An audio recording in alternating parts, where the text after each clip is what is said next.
吕贝瑙斯普雷河森林，我们把它称为叫做德国版的羊角村。其实为什么有时候会这样讲，什么哪里的张家界哪里的九寨沟哪里的羊角村呢？是因为它有同样类似的景色。吕贝瑙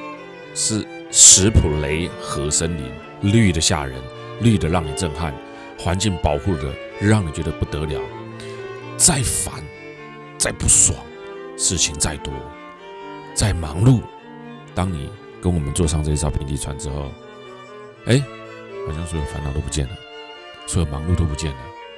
在那一刻，是我们彼此之间一家人，嘻嘻哈哈的在谈论着，快快乐乐的在赏鸟，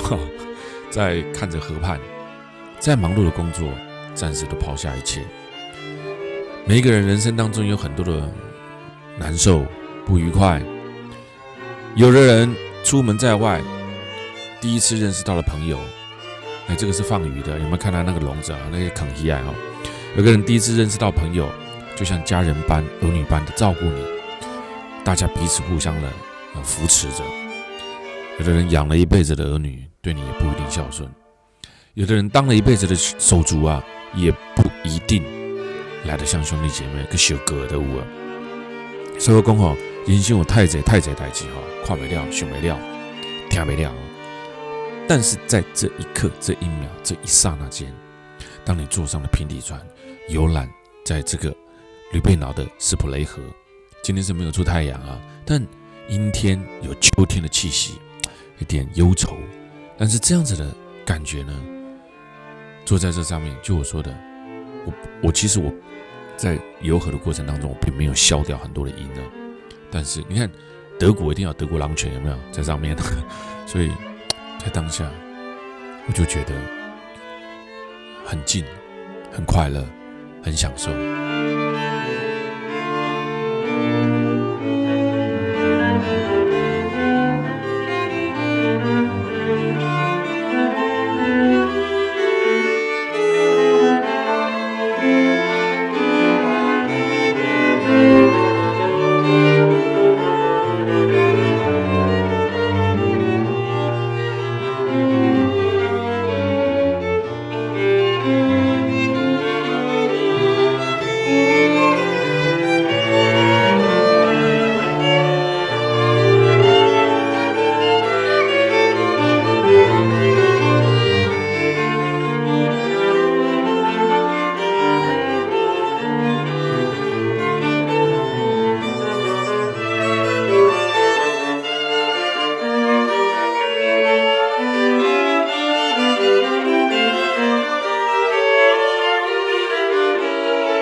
斯普雷河森林面积有475平方公里，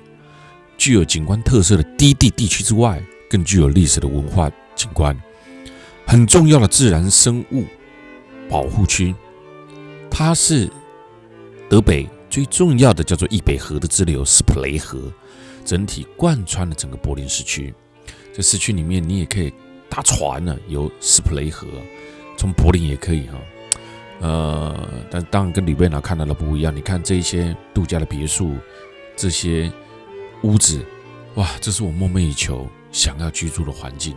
有森林，可以跟着家人们在外面野餐吃饭，然后这里呢每一个地方，这里的每块土地都用茶块给建起来，把它这样堆积起来，让它的水土不会流失掉所以我就说了如果我能够带着我爸爸妈妈住在这种地方，哇，我觉得这世界上再也没有那么幸福的事情了。可以跟着自家人，像这一趟出来，你看这处德国人在修房子，我很喜欢看德国人在建筑在修路看看德国的工艺是什么。那绿到醉人，让你呢看到了什么叫做德国的小桥流水，人家也非常非常多的人喜欢把它叫做羊角村。羊角村有机会去你就会知道羊角村也是一样一个非常震撼人的地方仿佛到了一个仙境，你会把所有的烦恼抛诸五霄云后那300条复杂水道的水道网，传统的灌溉系统。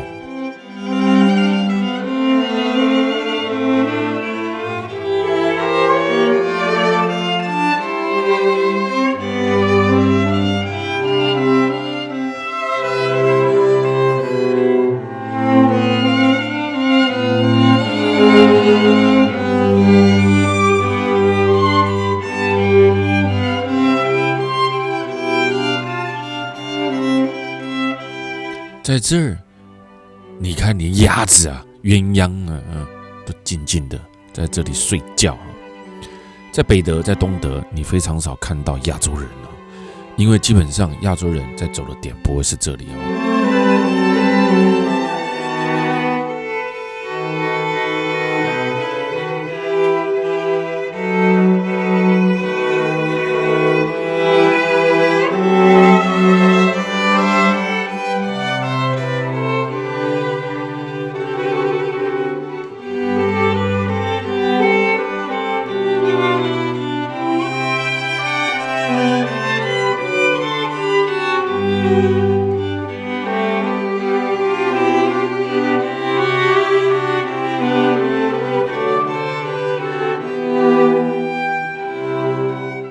你看迷你版的、缩小版的，有没有各有千秋真可爱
你知道不？德国的秋天有一种诗情画意啊，这种诗情画意呢，是很难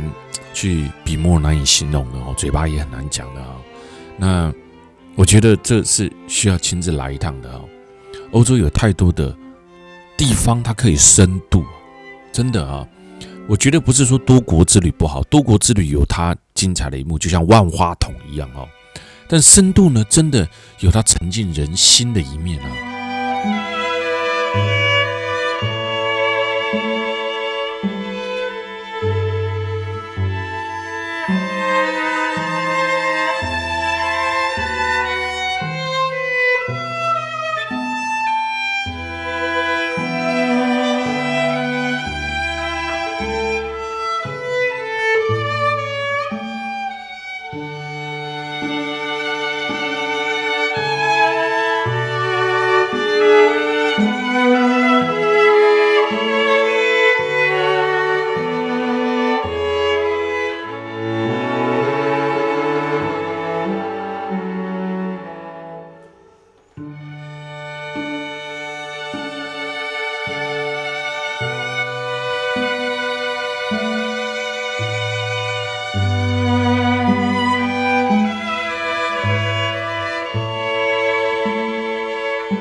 我们现在来到的这个地方叫做萨克森小瑞士国家公园。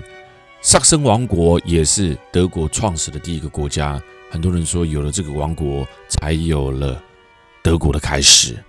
那现在这个地方呢，就叫做萨克森小瑞士公园，更多的人喜欢把它称为叫做德国的张家界。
这里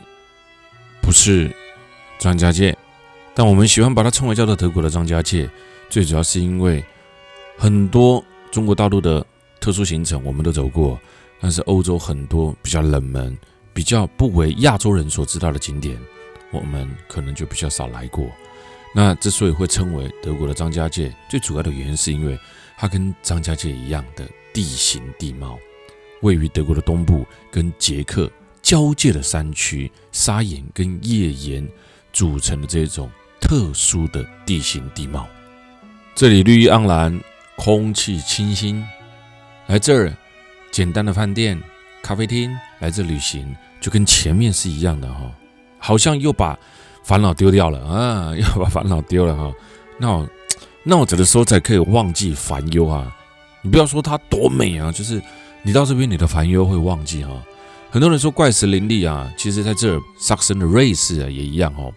东西德统一之后，1990年在这个地方设立了萨克森小瑞士的国家公园哦，跟着张家界拥有一样的地形，这里也有易北河，刚刚我们前面拍到的啊，就有易北河、断崖、绝壁、森林、鬼斧神工般、刀切般的这种石刻造型，距离河面193公尺高的山景，深邃的山谷，秋天的景色。为了维护珍贵的自然资产，这里虽然可以攀岩，但是呢，不能将固定的索具岩钉啊，你攀岩你要把这个钉啊，啪你不接头来，带它径直打入岩石当中啊！我的妈呀啊，那就别攀了吧！德国人还是来攀啊？为什么啊？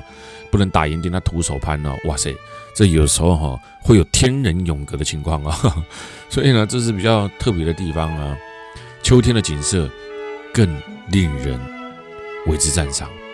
就我前面讲的嘛，什么景观啊？你说它美，不是用美来形容，是忘忧啊！跟捷克共和国境内的波西米亚与瑞士共同组成的易北砂岩山脉，著名的攀岩圣地，拥有中欧独一无二的什么白雅砂岩岩石景观。90年成立的这个地形呢，有很多弯曲的悬崖，有没有看到？还有那种独特的石柱，好像深沟一样哦。在夏天来，整片绿的吓人了啊！在秋天来不能说枫叶，而是秋叶啊，红黄各式各样的颜色啊。易北砂岩山地啊，因侵蚀作用而形成了高达100公尺的断岩绝壁，在这儿拥有了不可错过、不容忽视的景点——萨克森小瑞士。在这里面积算是还好了，在国家公园不算大哈。那这些石头呢，灰黑色，旁边的这个什么树呢，秋天的时候呢是多种颜色，那易北河在底下哈，就形成了很强烈的对比啊。这个颜色呢，就看起来就很特别啊。很多欧洲人非常非常喜欢来这边攀岩哦。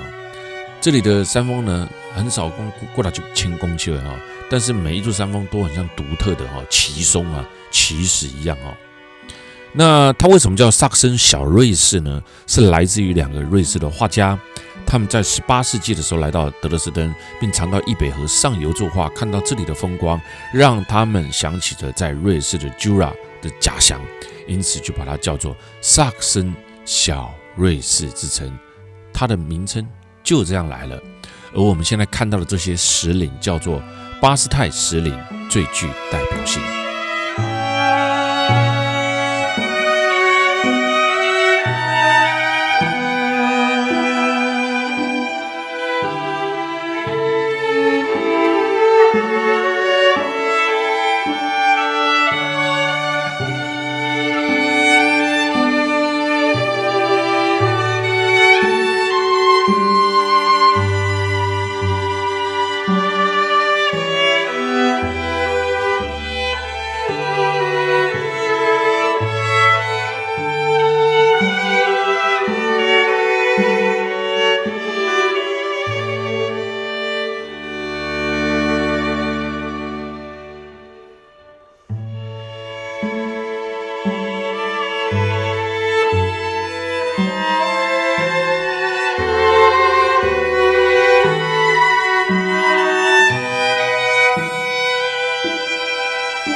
有没有这种感觉是什么？这种感觉是什么感受啊？没听过这个地方吧？很少人来到这个地方，最主要是呢，它在亚洲市场并不有名。那你说为什么它在亚洲市场不有名呢？在亚洲市场不有名的地方可多了世界非常非常非常的大哈，世界没有我们想象中的那么小同一个国家同一个地区，有时候我们觉得我们已经走完了其实呢根本就没有有时候呢太多太多的地方我们走不完了。而在这儿我们也可以聊聊什么叫做萨克森王国昔日非凡的贵族王公仿佛呢就在这块土地上并没有离开。萨克森王国它是1806年到1918年历经了7个国王，尤其是在拿破仑时期，是好几个历史性联盟的独立成员。他1871年起是德国历史诸多诸侯国当中一个独立成员最后在1918年并入了威玛共和国，首都就在我们离开萨克森小瑞士国家公园之后要前往的叫做德勒斯登，这个地方也是以前的东德区块。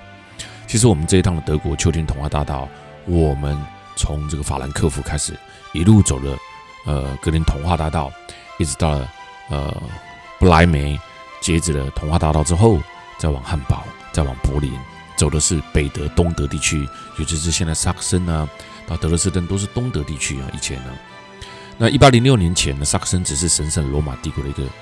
选侯国什么意思呢？就是呢，以前没有德国这个国家以前德国是过了10个小的王国，甚至好几百个都有的这个小国家所组成的一直以来呢，到了萨克森统治者手上的时候呢，德国的雏形才渐渐的成型那我们现在又来到了这个当时在萨克森王国里面的地区，所以这个萨克森小瑞士公园呢，也就前面逛上了这个萨克森，就是以前它也是萨克森王国的所在地区。东德以前的东德跟捷克共和国境内的普西米亚还有瑞士共同组成的易北沙岩山脉，攀登者最爱的攀岩圣地。在这儿我们常讲东德的大自然神奇的杰作，在这最大的特点是清幽最大的特点是没有什么商业气息更大的特点是没有嘈杂的声音德国境内的瑞士之称拥有了克斯特石灰岩的地形根据以前留下来的资料，太多王公贵族都喜欢来到这个地方。我就说过，山景的美有时候还存在的一种叫做宁静的美。山景的美有时候呢，少掉的商业化所带给我们的感觉呢，是另外一种强烈氛围的感受。在这里最有名的就是我们刚刚走过的巴斯泰桥，巴斯泰桥更是在这些悬崖当中挂上去，从左边走到右边的这种，哇！亲自来吧，秋天德国，棒！